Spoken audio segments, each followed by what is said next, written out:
Siz xayrli kech, hurmatli do'stlar, hurmatli Sulayev xalqi, sizni shaxsan chin ko'nglimdan shu zo'r ulug' bayramingiz bilan qutlashga ruxsat etingiz. Ham endi mana artistlar biz sahna ortida bosib siylashib turamiz. Shundan da mana hozir ko'p ovullarda klublar beklandi, klublar bet nashar holatda shoy bet. Mana bunda kelib da mana sahna ortida siylashib bosib turamiz. Allohga shukr, subhanalloh, mana shunday yoqdi, ko'rkam alimdan qarab turib, to'p-to'la zallar bilan chiqqansiz. Gelecekte de mine şu zallar şulay to'la bo'lib tursin, kelish shunday motor shiraylar bilan bayramlarni birgalashib motorni o'tkazgansan.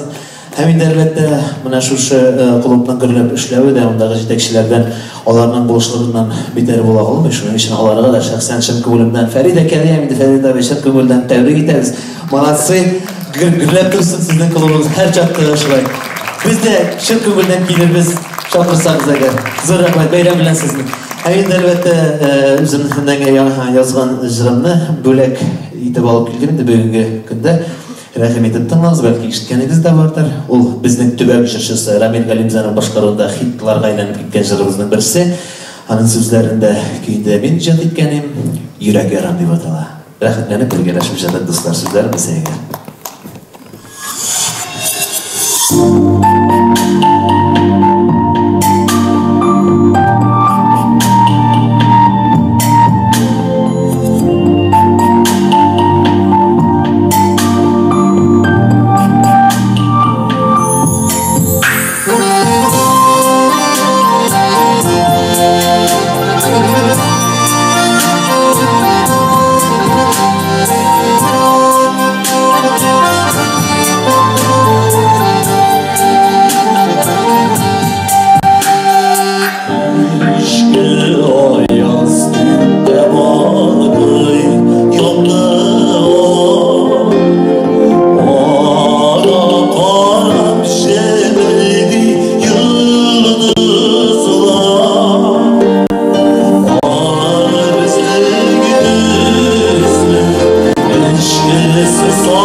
bayramımızda